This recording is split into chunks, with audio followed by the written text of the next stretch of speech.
اللہ تعالیٰ نے انسان کو ایسا بنایا ہے کہ اس میں خیر کا مادہ بھی رکھا ہے، شر کا مادہ بھی رکھا ہے۔ کچھ بہت اچھی عادتیں بھی ہیں اور انسان کے اندر ایسی باتیں بھی رکھی ہیں جو ناپسندیدہ ہیں، اور حکم یہ ہے انسان ایسی محنت کرے کہ اس کی اچھی عادتیں ابھر کر آ جائیں اور اس کی گندی عادتیں ختم ہو جائیں۔ انہی عادتوں میں سے ایک عادت ہے جس کو غصہ کہتے ہیں۔ حضور صلی اللہ علیہ وسلم فرماتے ہیں اس کا مفہوم ہے،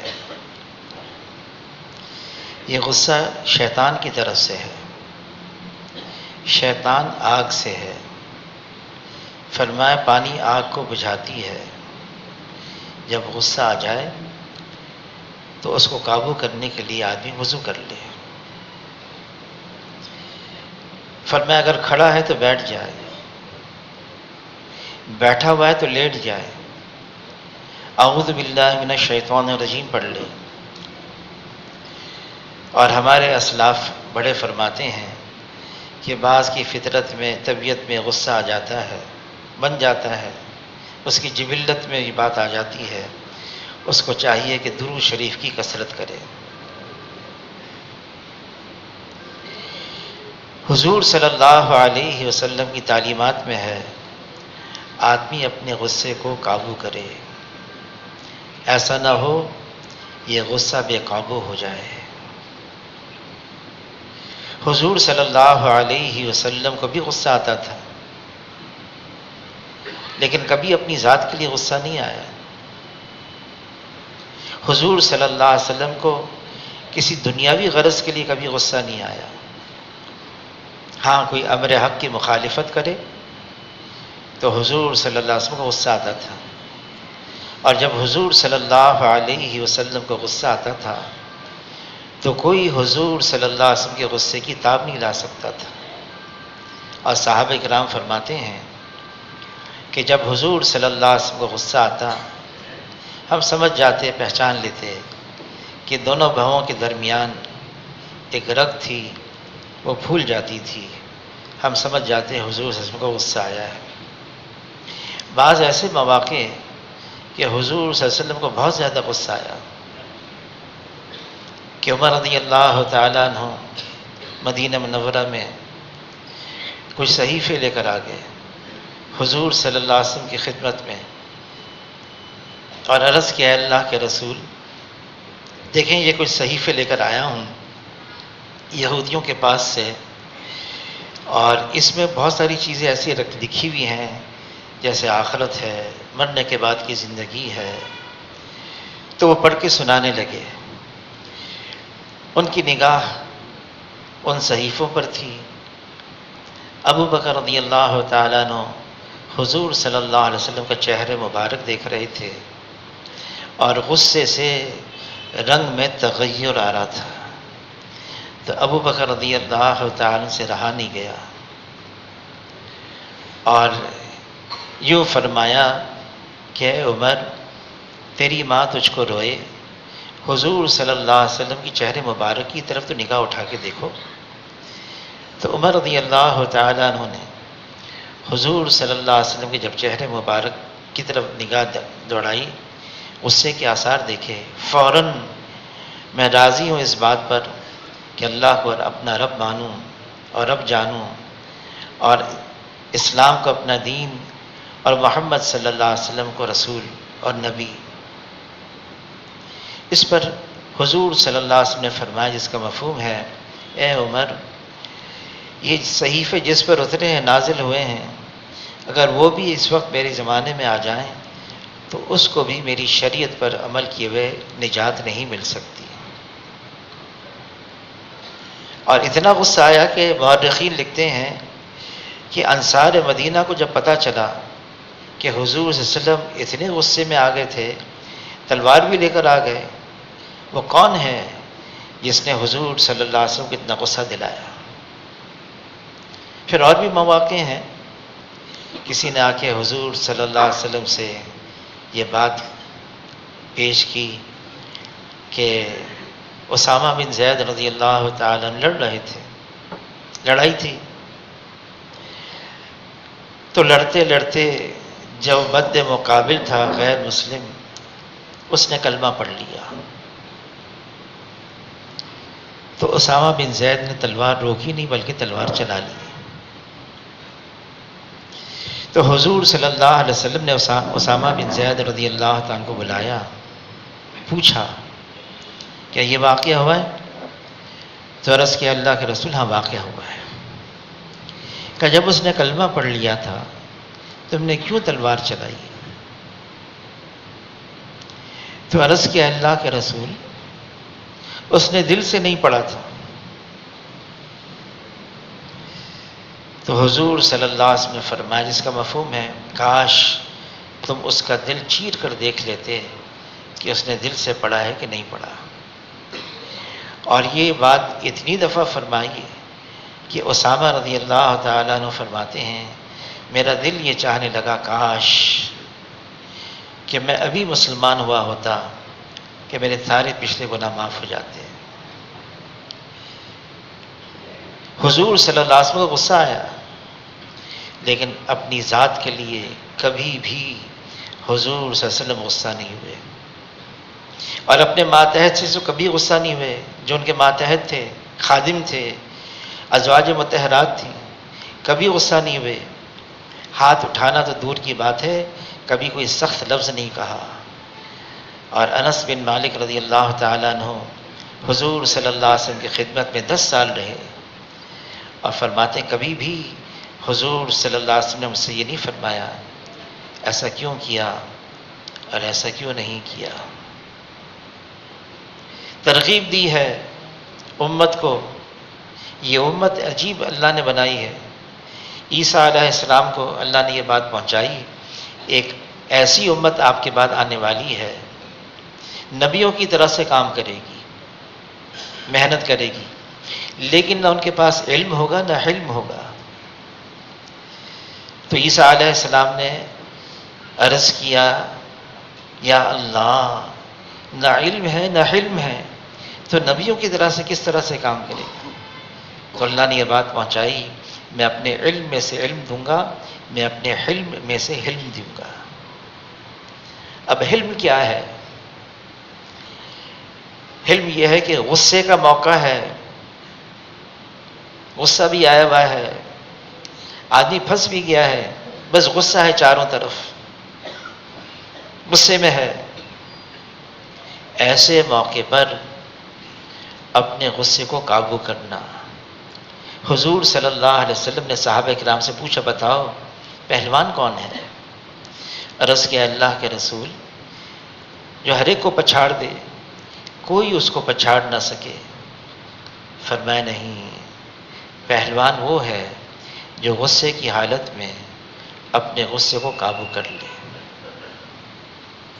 جب آدمی غصے کی حالت میں ہوتا ہے نا، کبھی صحیح فیصلہ نہیں کر سکتا، کبھی بھی۔ اب مولانا یوسف لدھیانوی صاحب رحمۃ اللہ علیہ کے پاس ایک شخص آیا کہ میں نے اپنی بیوی کو طلاق دے دی، لیکن غصے کی حالت میں تھی۔ تو مولانا یوسف لدھیانوی صاحب رحمۃ اللہ علیہ فرمانے ہو گئی، کہ لیکن غصے کی حالت میں دی، اور غصے کی حالت میں فیصلہ صحیح نہیں ہوتا ہے۔ تو فرمایا بعض چیزیں صرف غصے کی حالت کے لیے ہوتی ہیں، کبھی بیوی سے پیار محبت کی حالت میں آدمی بیوی کو طلاق نہیں دیتا، وہ تو غصے میں ہوتا ہے جبھی طلاق دیتا ہے۔ تو بعض چیزیں تو اللہ نے مقرر کر لی غصے کے لیے، لیکن ایک کتاب ہے تلبیس ابلیس، اس میں لکھا ہے 2 چیزیں ایسی ہیں اگر انسان ان کو اپنے قابو میں نہ کرے تو شیطان کے ہاتھ میں ایسا بن جاتا ہے جیسے بچے کے ہاتھ میں کھلونا ہوتا ہے، بچے کھلونے سے کھیلتے ہیں نا، اس کو توڑ بھی دیتے ہیں۔ تو ایسی حالتیں ہیں، انسان پر طاری اگر ہو جائیں تو شیطان کے ہاتھ میں کھلونا بن جاتا ہے۔ وہ 2 کیا چیزیں ہیں؟ فرمایا ایک شہوت ہے اور دوسرا غصہ ہے۔ 2 چیزیں اگر بے قابو ہو جائیں۔ علی ابن حسین رضی اللہ تعالیٰ عنہ امام زین العابدین رحمۃ اللہ علیہ بہت نرم طبیعت کے تھے، نرم مزاجی، یہ اللہ کو بہت پسند ہے۔ فرمایا اللہ نرم ہے، نرمی کو پسند فرماتے ہیں۔ فرمایا نرمی جو اس سے محروم ہو گیا تو ہر خیر اور بھلائی سے محروم ہو گیا۔ فرمایا نرمی آدمی کے اخلاق کو زینت بخشتی ہے، اور سختی آدمی کے اخلاق کو عیبدار بنا دیتی ہے۔ فرمایا جنت میں سب سے زیادہ وہ جائیں گے جن کے اخلاق اچھے ہوں، میزان میں سب سے بھاری، سب سے وزنی وہ حسن اخلاق ہوں گے۔ اور حسن اخلاق کیا ہے؟ آدمی نرمی برتے، سختی نہیں، اس کے الفاظ میں بھی نرمی ہو۔ اولین و آخرین کے اخلاق کیا بتائے جناب رسول اللہ صلی اللہ علیہ وسلم نے؟ فرمایا اولین و آخرین کے بہترین اخلاق یہ ہیں، کوئی ظلم کرے اس کو معاف کرے، کوئی برائی کرے اس کے ساتھ بھلائی کرے، کوئی عطا سے محروم رکھے تو اس کو عطا کرے۔ فرمایا یہ اولین و آخرین کے بہترین اخلاق ہیں۔ لیکن یہ ساری باتیں اتنی آسان نہیں ہیں، کیونکہ اللہ تعالیٰ کلام پاک میں فرماتے ہیں لمن صبر و غفر، آدمی صبر بھی کر جائے، ظاہر ہے کسی کی طرف سے کوئی تکلیف پہنچی، کوئی مشکل آ گئی، اس کی دل آزاری ہوئی، تو اللہ تعالیٰ فرماتے لمن صبر و غفر، معاف بھی کر دے، صبر بھی کرے، معاف بھی کر دے۔ اور اللہ آگے فرماتے ان ذالک لمن عزم الامور، یہ ہمت اور حوصلے کی باتیں ہیں، بڑا دل چاہیے اس کے لیے، بڑا حوصلہ چاہیے اس کے لیے، یہ ہر ایک کی بس کی بات نہیں ہے، لیکن یہ حوصلہ اپنانا ہوگا۔ حلم کیا ہے؟ ایک یہودی عالم تھے زید بن سونا، اور حضور صلی اللہ علیہ وسلم کی خدمت میں آئے، آپ لوگوں پر بہت خرچ کرتے ہیں، ذرائع آمدنی تو کچھ بھی نہیں آپ کے پاس، تو میرا ایک مشورہ ہے، اگر آپ قبول کر لیں، میرے پاس پیسے بھی ہیں، مال بھی ہے، میں آپ کو دیتا ہوں، آپ خرچ کرتے رہیں، جب آپ کے پاس آ جائے، ہاں ایک مقرر وقت ہم رکھ لیتے ہیں، اس مقرر وقت پر آپ مجھے وہ سارا دے دیں، میں بطور قرض آپ کو دوں گا۔ حضور صلی اللہ علیہ وسلم نے قبول کر لیا، اب وہ قرض دینے لگا، مجلس لگی ہوئی ہے حضور صلی اللہ علیہ وسلم کی، صحابہ کرام ہیں، ابھی وقت باقی ہے، اس کا قرضہ دینے کے لیے وقت باقی ہے۔ وہ آ گیا اور زید بن سونا آ کے بھری مجلس میں برا بھلا کہنے لگا جناب رسول اللہ صلی اللہ علیہ وسلم۔ اب صحابہ کرام کو جو ایمان تھا، یہ ایمان کے حصے میں سے ایک بہت اہم حصہ ہے، حضور صلی اللہ علیہ وسلم سے بے انتہا محبت ہو۔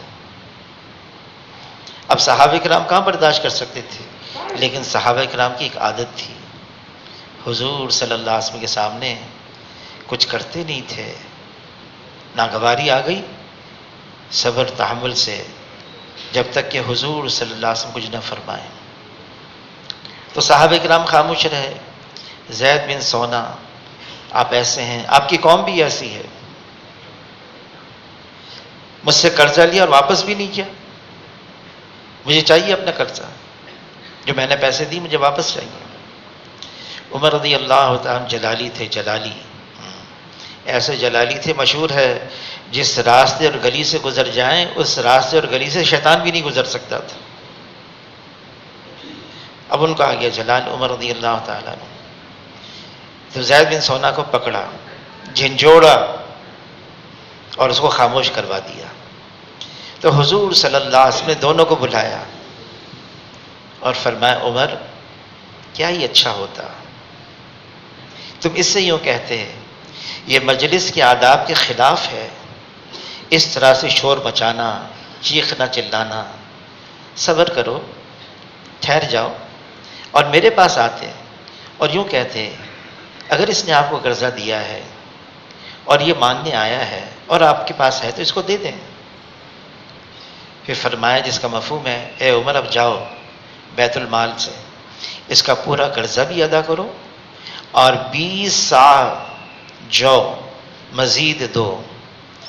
تو عمر رضی اللہ تعالیٰ نے عرض کیا اللہ کے رسول کیوں مزید کیوں؟ فرمایا ابھی جو تم نے اس کو ڈرایا، دھمکایا، جھنجھوڑا، اس کے بدلے میں اس کو اور مزید دو. تو زید بن سونا نے اسی وقت اشہد ان لا الہ الا اللہ و اشہد ان محمد رسول اللہ. ارے تم نے ایسا کام کیوں کیا؟ عرض کیا اللہ کے رسول، جو ہماری کتابیں اتنی ہیں ہمارے پاس ہیں، آسمانی کتاب، اس میں یہ لکھا ہے نبی کی یہ نشانیاں ہیں. میں نے وہ ساری نشانیاں آپ کے اندر دیکھ لی ہیں. ایک نشانی یہ تھی، اس میں لکھا ہوا نبی کے بارے میں جتنا جاہل کا جہل بڑھتا جاتا ہے اتنا نبی کا علم اس حساب سے بڑھتا چلا جاتا ہے. یہ نشانی مجھے دیکھنی تھی. علم، حالات ایسے بن گئے اور پھر بھی آدمی صبر کرے، برداشت کرے، سہ جائے، غصے کو پی جائے. تو زین العابدین رحمۃ اللہ علیہ ان کی باندھی ان کو وضو کروا رہی تھی. وضو کراتے کراتے جو لوٹا تھا، اب اس زمانے میں تو لوٹے مختلف ہوتے تھے، مٹی کے بنے ہوئے ہوتے تھے، بھاری ہوتے تھے.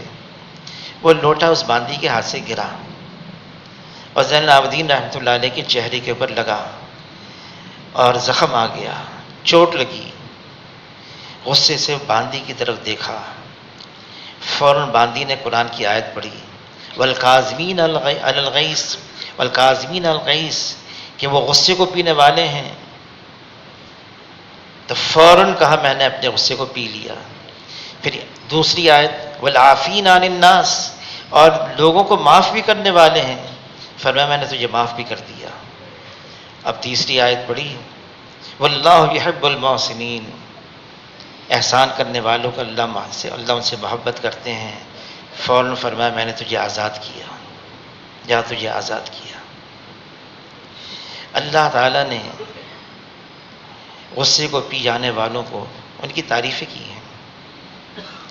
حالانکہ دین کی بات بھی، آدمی دین کی بات بھی کرے، حق بات بھی کرے، اس کے لیے بھی حکم کیا ہے؟ نرمی، ایسے الفاظ استعمال کرے کہ سامنے والے کو برا نہ لگے. الفاظ بھی ایسے استعمال کرے کسی کی دل آزاری نہ ہو. اب موسیٰ علیہ السلام ہارون علیہ السلام کو اللہ تعالیٰ بھیج رہے ہیں فرعون کے پاس. یہ بھی فرما رہے ہیں انہو طغی، سرکشی پر آ گیا، بغاوت پر آ گیا. لیکن کیا فرما رہے ہیں؟ نرمی سے بات کرنا، نرمی سے. ہارون رشید کا بھائی تھا مامون رشید، ان کو کسی نے دین کی بات کی، سختی سے کی، سخت لہجے میں کی، انداز سختی کا تھا. تو مامون رشید فرمانے لگے دیکھو اللہ نے تم سے بہتر کو مجھ سے بدتر کے پاس بھیجا اور فرمایا نرمی سے بات کرنا، نرمی سے. یعنی موسیٰ علیہ السلام کو بھیجا فرعون کے پاس اور اللہ فرما رہے نرمی سے بات کرو. آدمی بعض اوقات دین کا اتنا غلبہ ہو جاتا ہے، ایسا جذبہ بن جاتا ہے اس کا، اور کوئی دین کے خلاف بات کرے اتنا برا لگتا ہے، اس کو غصہ آ جاتا ہے. ایسے موقع پر اس کی بھی حضور نے ہمیں تعلیمات دی ہیں. ہم میڈیکل کالج میں پڑھتے تھے تو وہاں سہ روزہ لگایا، ایک نئے ساتھی نے بھی سہ روزہ لگایا. پھر شام کو ہم جمع ہوتے تھے، آج دن بھر کیا کارگزاری رہی. سہ روزہ لگانے کے بعد ماشاءاللہ خوب جذبہ دعوت کا، دعوت دیں گے. تو وہ پڑھتے تھے میڈیکل کالج میں، کہنے کہ آج تو میں نے دیکھا ایک لڑکی ہے اس کے نیل پالش لگائے ہوئے، اتنا زور سے اس کا ہاتھ پکڑا میں نے کہا حرام ہے، یہ حرام ہے. تو ان سے کہا کہ بھئی نامحرم کا ہاتھ پکڑنا بھی تو حرام ہے. تو سوچ کر کہنے کا ہاں اس کا ہاتھ تو بہت نرم تھا.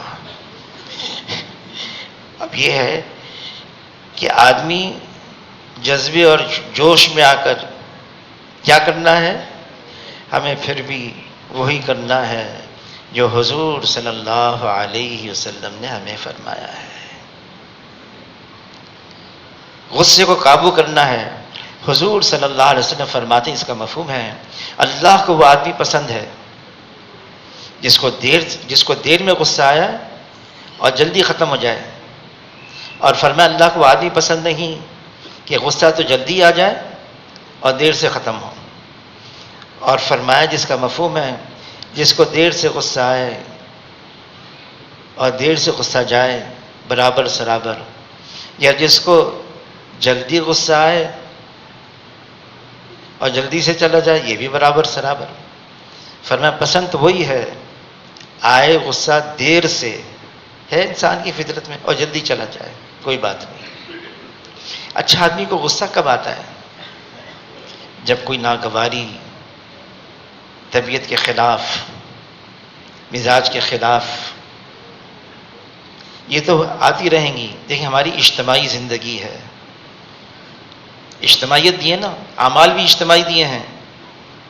مسجد میں آؤ، 5 وقت آؤ، جماعت کے ساتھ نماز پڑھو، پھر جمعے کے دن مختلف محلوں سے آ جاؤ ایک ہی مسجد میں، جامع مسجد میں، پھر عیدگاہ میں پہنچو، پورے شہر والے آ جائیں، پھر حج کے موقع پر عرفات میں جمع ہو جاؤ، مختلف قوموں کے، قبیلوں کے، ملکوں کے، زبانوں کے، ایک ہی انداز میں جمع ہو جاؤ، بتانے کے لیے امت کو اجتماعیت ملی ہے۔ اجتماعی، اب اجتماعی زندگی میں بہت کچھ ہوتا ہے، اونچ نیچ ہو جاتی ہے، ساتھ رہتے رہتے ظاہر ہے اللہ نے ہر ایک کی فطرت الگ بنائی ہے، مزاج الگ بنایا ہے، پھر میاں بیوی کا بھی معاملہ ہے، گھروں کا بھی معاملہ ہے، گھر میں رہنا ہے، اجتماعی زندگی ہوتی ہے، گھروں میں بھی میاں بیوی ہوتے ہیں، بچے ہوتے ہیں، ماں باپ ہوتے ہیں، نانا نانی ہوتے ہیں، دادا دادی ہوتے ہیں، ساس سسر ہوتے ہیں، یہ سارے اجتماعی زندگی ہے ہماری۔ اجتماعی زندگی میں اونچ نیچ ہو ہی جاتی ہے، اوپر نیچے باتیں ہو جاتی ہیں۔ پھر کیا؟ جب اجتماعی زندگی ہوگی ناگواری تو ہوگی، طبیعت کے خلاف، مزاج کے خلاف بات آ جاتی ہے، تو کیا کرنا چاہیے؟ اللہ تعالیٰ کلام پاک میں ترغیب دے رہے ہیں، صبر کرو، صبر کرو، اور کیا کرو؟ معاف بھی کرو۔ تو اس موقع کو، اس معاملے کو کیسے ہم حل کریں، کیا کریں؟ حضور صلی اللہ علیہ وسلم نے ایک آسان سا نسخہ بتایا ہے۔ وہ نسخہ کیا ہے؟ آدمی اپنی حیثیت مٹا دے، بے نفس کر دے اپنے آپ کو مردوں میں شمار کرو، زندوں میں سمجھ ہی نہیں، نہ پھر کسی بات کی خوشی ہے نہ کسی بات کا رنج ہے۔ کیا ہوتا ہے جب آدمی کہتا ہے ارے یہ مجھے نہیں پہچانتا، میں کون ہوں، یہ مجھے نہیں جانتا، جب یہ بات آ جاتی ہے نا، ہاں اس کو کیا پتا میری کیا حیثیت ہے، اس کو کیا پتا، جب یہ حیثیت آ جاتی ہے نا، حیثیت، ہاں یہ بڑی خطرناک ہے۔ اللہ تعالیٰ نے کلام پاک میں ایک مثال دی ہے کہ جب دودھ ہے نا، دودھ بڑا مزیدار ہوتا ہے، ذائقے دار ہوتا ہے، اور اس میں غذائیت بھی بہت ہوتی ہے، اور اللہ تعالیٰ کلام پاک میں فرما رہے ہیں جس کا مفہوم ہے کہ اس کو 2 گندی جگہوں سے نکال کر خالص کر آپ ہمارے تک پہنچایا، ایک طرف گوبر بھی ہے اور ایک طرف خون بھی ہے، دونوں ناپاک گندگیاں، اس کے درمیان میں سے خالص۔ مخلص کون ہے؟ فرمایا مخلص وہ ہے کہ اس کی مذمت کرنے والا اور اس کی تعریف کرنے والا دونوں برابر ہو جائیں۔ تعریف کرنے والا بہت زیادہ بھی کرتے ہیں نا بعض، ابھی مفتی تقی عثمانی صاحب اللہ تعالیٰ ان کی عمر میں صحت میں برکت عطا فرمائیں، تو میں بھی ان کے پاس گیا، مجمع لگا ہوا تھا، تو اندر گیا تو ایک صاحب ان کی بالکل وہ کرسی کے برابر کرسی میں بیٹھے ہوئے، تو ان کی باتوں سے مجھے اندازہ ہوا کہ یہ یہیں کے فارغ ہیں اور ماشاءاللہ کسی مدرسے میں مدرس بھی ہیں اور حدیثیں بھی پڑھا رہے ہیں۔ تو باتوں میں وہ نیچے بیٹھ گئے، مفتی تقی عثمانی صاحب کے بالکل ساتھ نیچے بیٹھ گئے۔ ہم سب دیکھ رہے تھے، عقیدت میں سوچ رہے تھے، بیٹھ گئے۔ تھوڑی دیر میں انہوں نے مفتی صاحب کا پاؤں پکڑا، کھینچا بھی اور اس کو چوم لیا۔ اب وہ مفتی صاحب پریشان ہو گئے، یہ کیا ہوا اچانک؟ خیر عقیدت میں تو فرمایا مخلص وہ ہے اس کی تعریف کرنے والے اور اس کی مذمت کرنے والے دونوں برابر ہو جائیں۔ اب یہ جو ہے نا لوگ ہاتھ چومتے ہیں، پتہ ہے بعض عقیدت میں چومتے ہیں، تو یہ چومنا جو ہے ٹھیک ہے، ہماری تو عقیدت ہو رہی ہے، لیکن سامنے والے کے ساتھ کیا معاملہ ہوگا، اس کے دل میں کیا ہو رہا ہے۔ نفس اور شیطان تو سب کے ساتھ لگے ہوئے نا۔ مدینہ منورہ میں حاجی صاحب کو پکڑ کے لے کے چلے گئے، گرفتار کر لیا، گاڑی میں بٹھا دیا، تو پوچھنے لگے حاجی صاحب بھائی تم لوگ کون ہو؟ کہا ہم نہیں انل منکر والے ہیں۔ بھائی مجھے کیوں پکڑا ہے، مجھے گاڑی میں کیوں بٹھایا؟ کہ لوگ تمہارے ہاتھ چومتے ہیں۔ تو کہیں گے جو چومتے ہیں ان کو پکڑو، میں نے تو ان سے نہیں کہا میرا ہاتھ چومو، ان کو پکڑو۔ اچھا یہ نہیں انل منکر والے بھی عجیب۔ ایک دفعہ حج پہ جانا ہوا، بہت پہلے کی بات ہے، تو ایک صاحب جو ہے وہ ہمارے ساتھ ہے، مستورات الگ تھیں، مرد الگ کمرے میں، تو وہ صاحب تبلیغ کی بات کر رہے تھے۔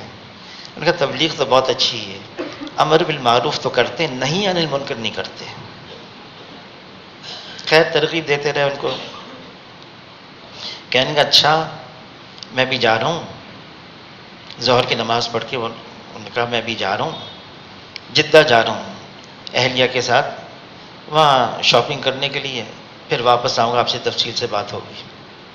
اچھا خیر عشاء ہو گئی، عشاء کے بعد معمول تھا ہم طواف کرتے، تھوڑا سا آپس میں گفتگو کرتے اور پھر واپس آ کے کھانا کھا کے سو جاتے ہیں۔ میں سو گیا، نیند سے اٹھائے وہ صاحب پھر آئے، ڈاکٹر صاحب معاف کر دینا۔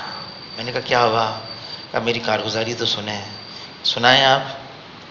کہ یہاں سے میں اپنی اہلیہ کو لے کر جدہ پہنچا، موقف جو بس سٹینڈ ہوتا ہے وہاں سے اترا، تو میں نے اپنی اہلیہ کو کہا یہاں کھڑے ہو جاؤ، سامنے دیکھو ٹیلی فون کی جگہ ہے، ٹیلی فون بوتھ ہے، وہاں سے جا کے میں ٹیلی فون کرتا ہوں اپنے دوست کو، وہ اپنی گاڑی یہاں لے کر آ جائے گا، اس کی گاڑی میں ہم چلے جائیں گے۔ تو کہ میں وہاں سامنے جائیں، اس زمانے میں ٹیلی فون بوتھ ہوتے تھے، اب تو نہیں ہوتے سعودی عرب میں، پہلے وہاں یہی ہوتے تھے۔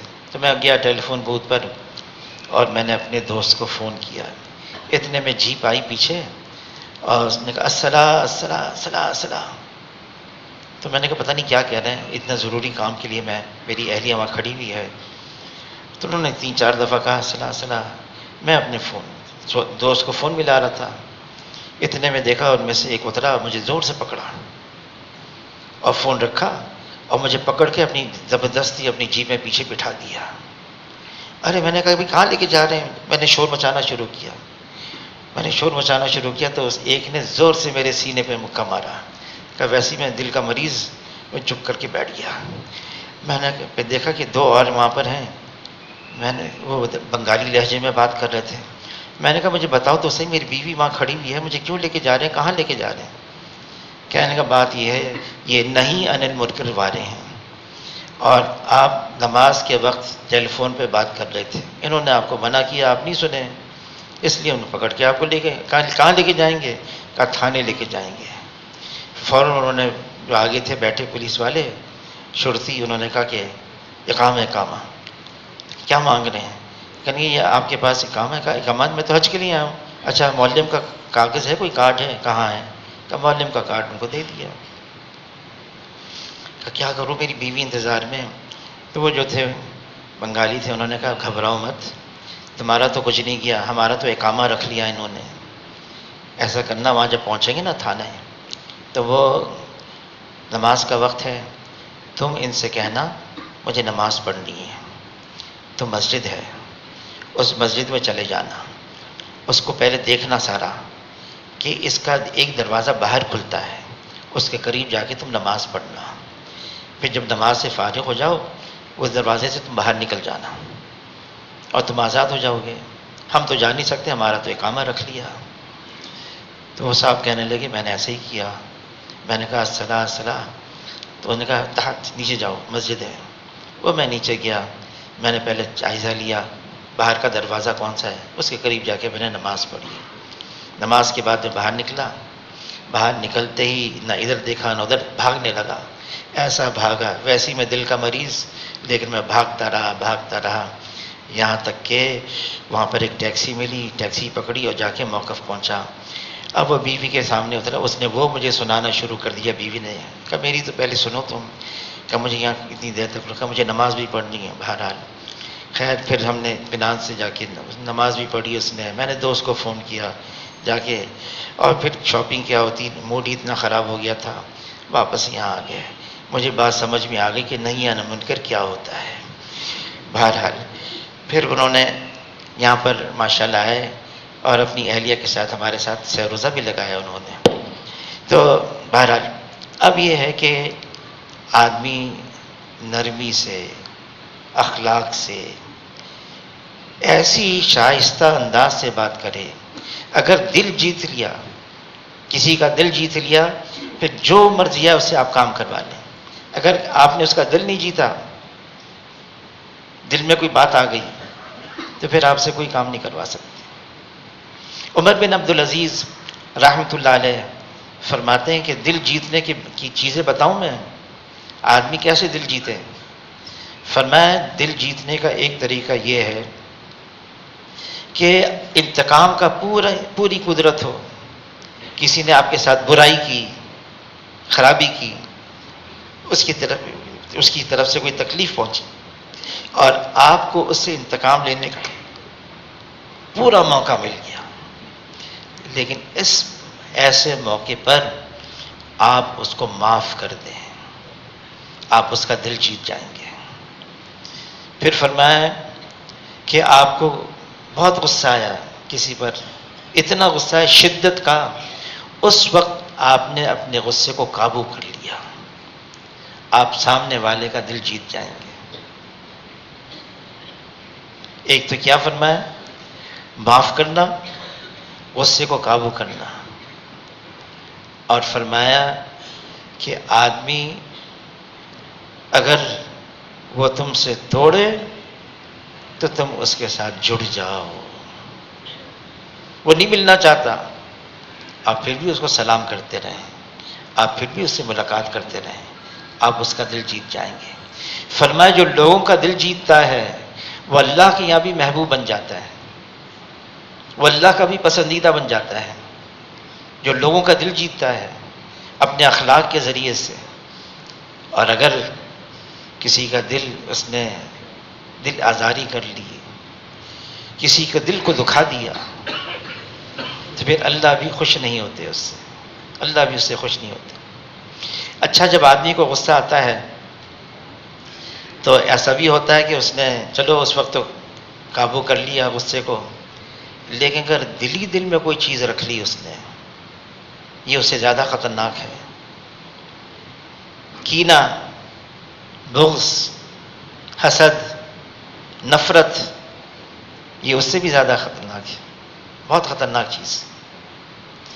مولانا سید خان صاحب رحمۃ اللہ علیہ فرماتے تھے دل کی کدورت، دل میں کسی کے بارے میں خرابی پیدا ہو جائے، کوئی کمی آ جائے، یہ خود اس کے لیے اس راستے میں ترقی کے لیے مانع ہو جائے گا، ترقی نہیں کر سکتا وہ۔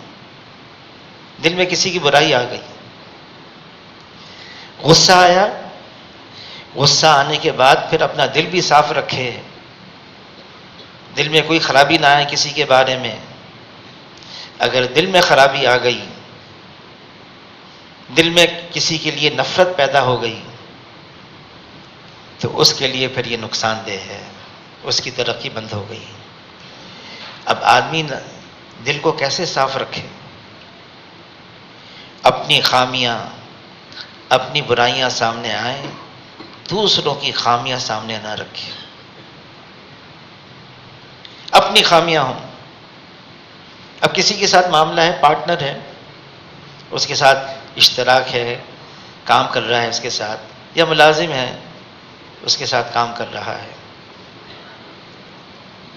اگر دل میں اس کی خرابی آ گئی، خاص طور سے جو ماتحت ہوتے ہیں نا، ماتحت، اس کی بلا وجہ اس نے کیسے کام کر دیا، کیوں کیا ایسا، اور اس سے اس کی حوصلہ شکنی، اس کی دل آزاری وہ کام بھی صحیح نہیں کر سکے گا، پھر کبھی نہیں کر سکے گا کام صحیح، اور نقصان پھر ہمارا ہی ہوگا، ہمارا ہی نقصان ہوگا۔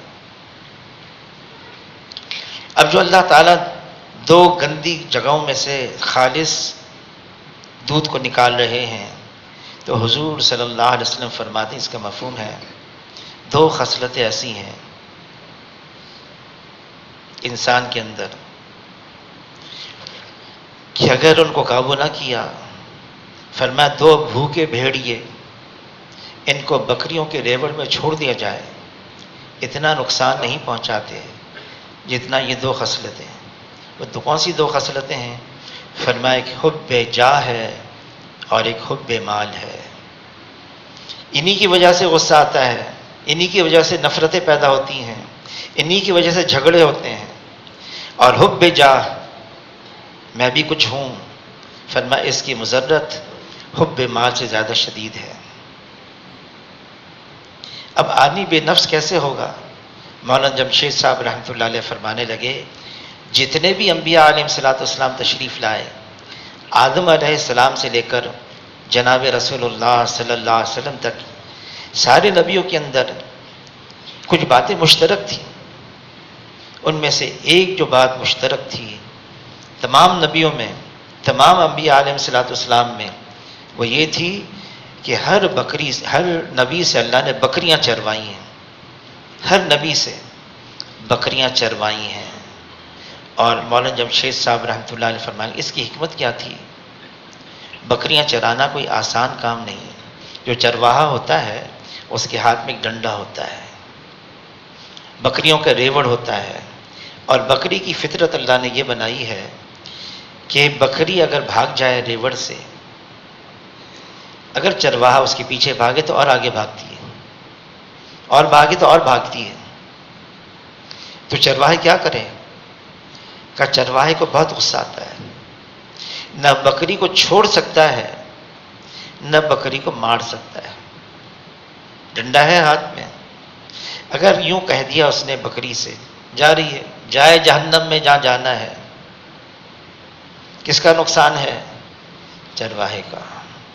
اور اگر وہ ڈنڈا لے کے پیچھے بھاگے، زور سے ڈنڈا مارے، کس کا نقصان ہے؟ چرواہے کا ہے۔ نہ مار سکتا ہے نہ چھوڑ سکتا ہے، کیا کرے گا؟ اس کو جھیلنا پڑے گا۔ اچھا، ہر نبی حضور صلی اللہ علیہ وسلم کی طرح نرم نہیں تھے، بعض جلالی بھی تھے۔ موسیٰ علیہ السلام، ایسے جلالی تھے موسیٰ علیہ السلام، ایک کو گھونسا مارا تو مر گیا، ایسے جلالی تھے۔ ان سے بھی بکریاں چرائی ہیں، شعیب علیہ السلام کی بکریاں موسیٰ علیہ السلام چرا رہے ہیں۔ چراتے چراتے ایک بکری ریوڑ سے جدا ہوئی، موسیٰ علیہ السلام بھاگے، بکری اور آگے بھاگی۔ اب نبی، اس کی جو قوت ہوتی ہے، خوب بھاگے، اتنا بھاگے موسیٰ علیہ السلام آخر کار اس بکری پر قابو کر لیا۔ لیکن جب بکری کو قابو کیا تو موسیٰ علیہ السلام نے دیکھا کہ وہ بکری ہانپ رہی ہے، کانپ رہی ہے، پیٹ اندر باہر۔ دیکھتے ہی موسیٰ علیہ السلام نے کہا ہائے، میں نے تجھے تھکا دیا، میں تیری ٹانگیں دباؤں، اور اس کی ٹانگیں دبانے لگے۔ سارا جلال جمال میں بدل گیا۔ کیا ہے؟ یہ بکریاں ہیں، میرے سسر کی ہیں۔ اب یہ سارا کا سارا نظام اللہ نے چلایا ہے، ایک دوسرے کے ساتھ ہمیں رہنا ہے، یہ سیکھنا ہوگا کیسے رہیں، معاشرے میں رہنا ہے۔ دوست احباب ہیں، کچھ ہمارے ملازم ہیں، کچھ ہمارے افسر ہیں، کچھ ہمارے ماتحت ہیں، کچھ ہمارے اوپر ہیں، کچھ ہمارے شاگرد ہیں، کچھ ہمارے استاد ہیں، بیوی ہیں، بچے ہیں، سب کے ساتھ رہنا ہے۔ اس طرح سے رہنا ہے کہ سب کا دل جیتتے ہوئے ہم جائیں، کسی کا دل ہارے نہیں ہم۔ اگر دل ہار لیا ہم نے، کوئی ہم سے روٹھ گیا، ہم سے الگ ہو گیا، تو یہ صرف اس کا نقصان نہیں، ہمارا بھی نقصان ہے، یہ ہمارا بھی نقصان ہے۔ ہم کیسے رہیں؟ دوسروں کی خوبیاں دیکھیں، خامیاں نہیں۔ ہم یہ عادت اپنی ختم کر دیں کہ لوگوں کی خامیاں دیکھیں. منع کیا ہے، خوبیاں دیکھو. بے عیب ذات صرف ایک اللہ کی ہے. اللہ میں کوئی کمی نہیں، اللہ میں کوئی کجی نہیں، اللہ میں کوئی خامی نہیں. اور اللہ تعالیٰ نے فرشتوں کو ایسا بنایا ہے، ان کے اندر معصیت کا جذبہ ہی نہیں رکھا، گناہ کر ہی نہیں سکتے. اور انبیاء علیہ الصلوۃ والسلام معصوم عن الخطا ہیں، ان سے گناہ نہیں ہو سکتا. اور صحابہ کرام محفوظ ہو گئے، اللہ نے اعلان کر دیا میں ان سے راضی ہو گیا. باقی کون بچے؟ میں اور آپ بچے ہیں. دیکھیں ہم سب کے اندر اگر خوبیاں ہیں، خامیاں بھی ہیں، لیکن ترتیب یہ ہے زندگی گزارنے کی، ایک دوسرے کی خوبیاں دیکھو، خامیاں نہیں دیکھو. خوبیاں، کوئی خوبی نہیں. ایک یہ خوبی تو ہے، یہ حضور صلی اللہ علیہ وسلم کا امتی ہے. اتنی بڑی خوبی ہے یہ، آج ہمیں اس کا اندازہ نہیں ہے. کل کو پتہ چلے گا کہ اس سے کیا کیا انعامات اور فائدے ہوتے ہیں. ہماری نسبت ہوگی جناب رسول اللہ صلی اللہ علیہ وسلم سے. اللہ تعالیٰ نے اتنا بڑا فضل فرمایا، اتنا بڑا انعام کیا، اتنا اونچا ہمارا درجہ بنا دیا، ہمیں حضور کا امتی بنا دیا. ابو بکر رضی اللہ تعالیٰ عنہ بیت اللہ کو دیکھ کر فرمانے لگے کہ اگر کسی مسلمان کی آبرو ریزی کی جائے، اس کو تکلیف پہنچائی جائے، اللہ کے غضب میں جو غصہ آتا ہے، بیت اللہ کو ڈھا دیا جائے، پھر بنایا جائے، پھر ڈھا دیا جائے، پھر بنایا جائے، پھر ڈھا دیا جائے، اللہ کے غضب میں اتنا غصہ نہیں آتا جتنا ایک مسلمان کی دل آزاری سے غصہ آتا ہے. عبداللہ ابن عمر رضی اللہ تعالیٰ بیت اللہ کی طرف دیکھ کر فرما رہے ہیں یہ اس کی عظمت، اس کی حرمت سے پھر میں خوب واقف ہوں، لیکن بیت اللہ کی عظمت اور حرمت سے ایک مسلمان کی حرمت زیادہ عظیم تر ہے. یہ مسلمان ہے. ہمیں اکٹھا رہنا سکھایا گیا، چھوٹے بن کر رہو، اپنی حیثیت کو مٹاؤ، میں کچھ بھی نہیں، کام آسان ہو جائے گا. جھگڑا سارا میں بھی کچھ ہوں، میری بھی کوئی حیثیت ہے، یہ سارا معاملہ یہاں سے بگڑتا ہے. آدمی اپنی حیثیت کب مٹائے گا؟ جتنی اللہ کی معرفت کھلتی چلی جائے گی، جتنا وہ اللہ کو پہچاننے والا ہوگا. بڑائی صرف اللہ کے لیے ہے، بڑائی اللہ کی صفت ہے، بڑائی اللہ کا حق ہے. اللہ اکبر.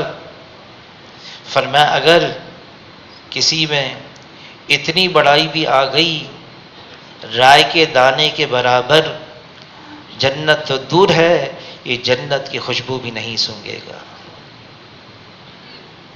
ہم ہیں کیا؟ کیا حیثیت ہے ہماری؟ مٹی سے بنے ہیں، مٹی پہ چلے جائیں گے. جب انسان اپنے بستر پر سونے لگتا ہے نا رات کو، زمین آواز دیتی ہے اے ابن آدم آج تو بستر پر سو رہا ہے، مت بھولنا وقت آئے گا تو قبر کی مٹی پہ سوئے گا اور پھر بہت جلدی بوسیدہ بھی ہو جائے گا. ہماری حیثیت ہی کیا ہے؟ وقت میں ٹھہراؤ نہیں ہے، وقت گزر رہا ہے، تیزی سے گزر رہا ہے، گزر جائے گا. اللہ تعالیٰ خود فرما رہے ہیں یہ تیزی سے گزرنے والی زندگی ہے دنیا کی، بہت تیزی سے گزر رہی ہے.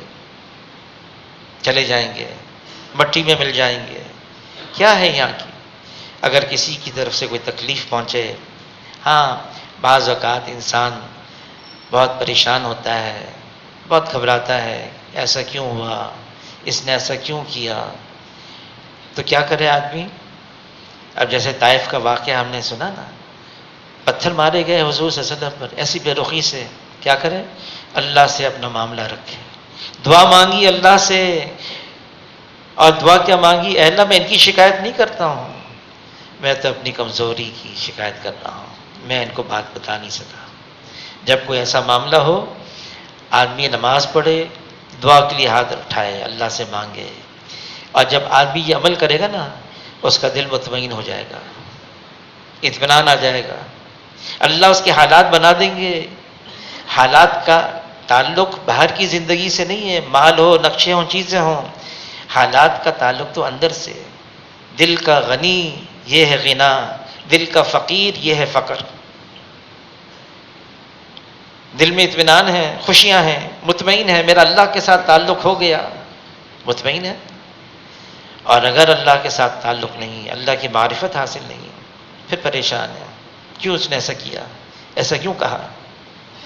حضور صلی اللہ علیہ وسلم کو کیا کچھ نہیں کہا گیا، اللہ نے قرآن میں بیان کیا ہے، یہ بھی کہا گیا، یہ بھی کہا گیا، یہ بھی کہا گیا۔ کس کو؟ سید ولد آدم کو، سید الاولین ہے، سید الآخرین ہے۔ لا یمکن الثنا کما کان حقہ بعد از خدا بزرگ توئی، قصہ مختصر۔ لیکن حضور صلی اللہ علیہ وسلم نے انتقام نہیں لیا کسی سے اپنی ذات کے لیے، بلکہ کتنی سختی، کتنی مشکلات، کتنا تنگ کیا گیا، کتنا ظلم کیا گیا، لیکن صفا پہاڑی پر فتح مکہ کے موقع پر حضور صلی اللہ علیہ وسلم کھڑے ہوئے اور یوں فرمانے لگے سب سے، آج سب کو عام معافی ہے، میں وہ کہوں گا جو یوسف علیہ السلام نے اپنے بھائیوں سے کہا، لا تثریب علیکم اليوم، سب کو معاف۔ آدمی جب یہ اخلاق اپناتا ہے تو جیت جاتا ہے، ورنہ ہار جاتا ہے۔ کسی کو نیچا دکھا دیا، کسی کو تکلیف پہنچا دی، کسی سے انتقام لے لیا اور یوں کہ میں جیت گیا، نہیں، یہ ہار گیا۔ جس نے صبر کیا اور معاف کر دیا، جیت یہ ہے، اللہ نے اس کو جتا دیا۔ فرمایا جو دوسروں مسلمانوں کے سامنے تواضع اختیار کرتا ہے نا، اللہ تعالیٰ اس کو عزت عطا فرماتے ہیں۔ یہ عزت ہے، کسی مسلمان کے سامنے تواضع بچھ جائے۔ کسی نے عرض کیا اللہ کے رسول حاوی ہو جائیں گے؟ فرمایا خواہ حاوی ہو جائے، میں اس بات کو پسند کرتا ہوں کہ آدمی نرمی برتائے، عاجزی، انکساری، تواضع۔ اور فرمایا کہ اتفاق کی بنیاد عاجزی ہے، تواضع ہے، انکساری ہے، اور افتراق کی بنیاد، توڑ کی بنیاد بڑائی ہے، تکبر ہے، اپنے آپ کو کچھ سمجھنا ہے۔ جس شاخ میں پھل لگے ہوئے ہوتے ہیں وہ جھک جاتی ہے، وہ اکھڑی نہیں رہتی، پھل لگے ہوئے ہیں اس کے اندر، اور بچے پتھر مارتے ہیں اور وہ پھل اپنے سے نکال کر ان بچوں کو دے دیتی ہے۔ کیا ہے؟ لوگوں کے ساتھ معاملہ کرنا، اچھا معاملہ کرنا، کس کے لیے؟ لوجہ اللہ، صرف اللہ کے لیے، کیونکہ اللہ نے ہمیں تعلیم دی ہے، میں اللہ کے لیے کر رہا ہوں، اس لیے نہیں میری واہ واہ ہوگی، شاباشی مل جائے گی، لوگ میری تعریفیں کرنے لگیں گے، بڑا اچھا آدمی، نہیں، مجھے کرنا ہے صرف اللہ کے لیے، تاکہ اللہ مجھ سے راضی ہو جائے۔ اللہ تعالیٰ ہم سب کو قبول فرما لے۔